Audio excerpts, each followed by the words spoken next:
सोचने वाली बात है ना? जिंदगी में हमें तोता बनना है या बाज? देखिए, ये सिर्फ एक सवाल नहीं है, बल्कि एक चुनाव है। एक ऐसा चुनाव जो तय करता है कि हम कितना ऊंचा उड़ेंगे। तो चलिए इस विश्लेषण में गहराई से उतरते हैं। देखिए, हर किसी के सामने ये दो रास्ते होते हैं। एक रास्ता है तोते का और दूसरा है बाज का। ये सिर्फ दो पक्षी नहीं हैं, बल्कि ये दो अलग अलग माइंडसेट हैं। जिंदगी जीने के दो बिल्कुल अलग तरीके हैं।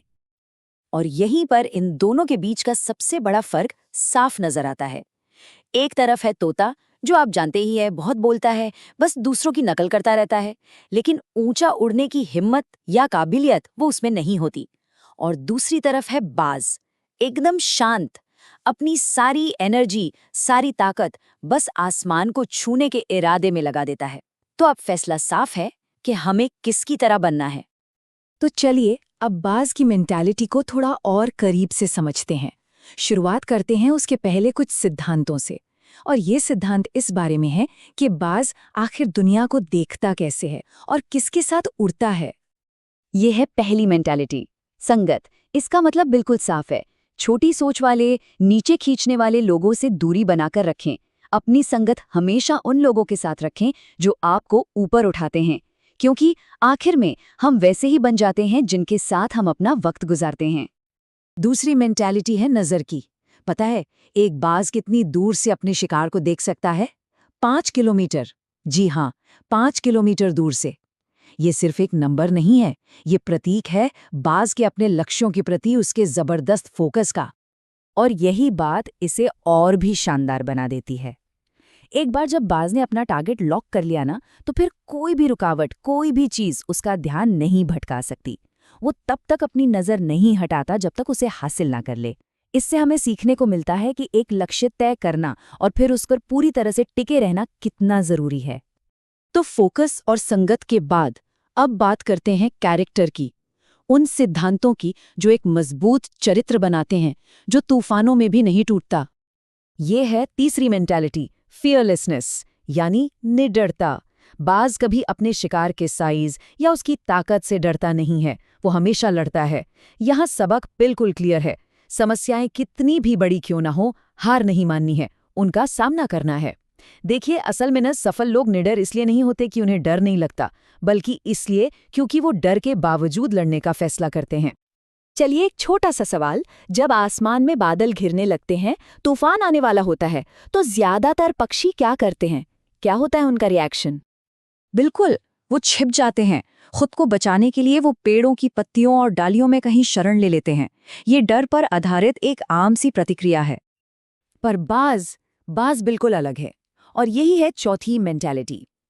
जब बादल घिरते हैं तो बाज डरने के बजाय उल्टा उत्साहित हो जाता है। वो तूफान की तेज हवा का इस्तेमाल करता है, खुद को बादलों से भी ऊपर उठाने के लिए। सीख ये है कि जो अचीवर्स होते हैं वो चुनौतियों से डरते नहीं हैं, बल्कि उनका इस्तेमाल और ऊंचा उठने के लिए करते हैं। अब आती है पांचवी मेंटालिटी। बाज जो है ना, वो कभी भी मरी हुई चीजें नहीं खाता। वो स्कैवेंजर नहीं, एक हंटर है। वो हमेशा ताज़ा शिकार करता है। इसका मतलब क्या है हमारे लिए? यही कि अपनी पिछली कामयाबियों के सहारे मत जिएं। नई जीत हासिल करने के लिए हमेशा नए चैलेंजेस, नए मौकों की तलाश में रहें। अतीत को वहीं रहने दें जहां वो है, अतीत में। और अब आती है छठी मेंटालिटी, जो ग्रोथ के लिए तैयार करती है। पता है मादा बाज क्या करती है? जब उसके बच्चों को उड़ना सिखाने का वक्त आता है, तो वो घोंसले से नरम घास और पंख हटा देती है।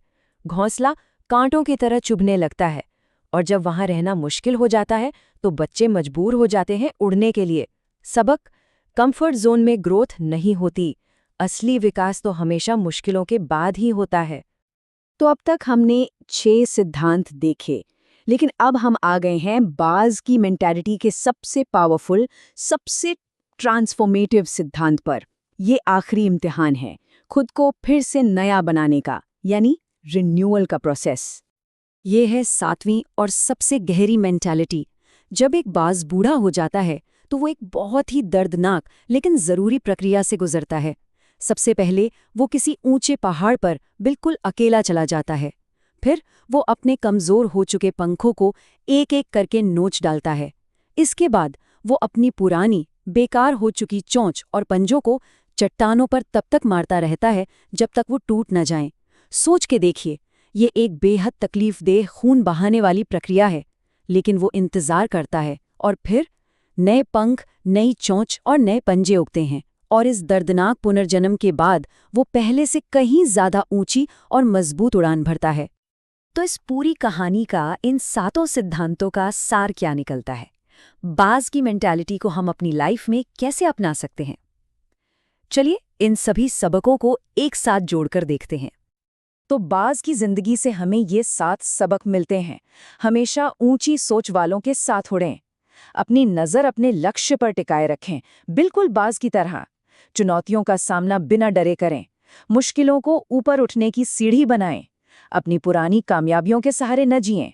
विकास के लिए कंफर्ट जोन को छोड़ना ही पड़ेगा और सबसे ज़रूरी, खुद को बदलने के लिए, उस ज़रूरी दर्द से गुजरने के लिए हमेशा तैयार रहें। और अब ये एक आखिरी सवाल जिसके साथ हम आपको छोड़ जाते हैं। जरा सोचिए, हमारी जिंदगी में वो कौन से पुराने पंख, चोंच और पंजे हैं?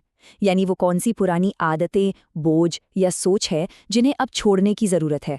क्योंकि याद रखिए, जब तक हम उस पुराने बोझ को उतार कर नहीं फेंकेंगे, तब तक हम बाज की मेंटालिटी को अपनाकर अपनी जिंदगी की सबसे ऊंची उड़ान नहीं भर सकते।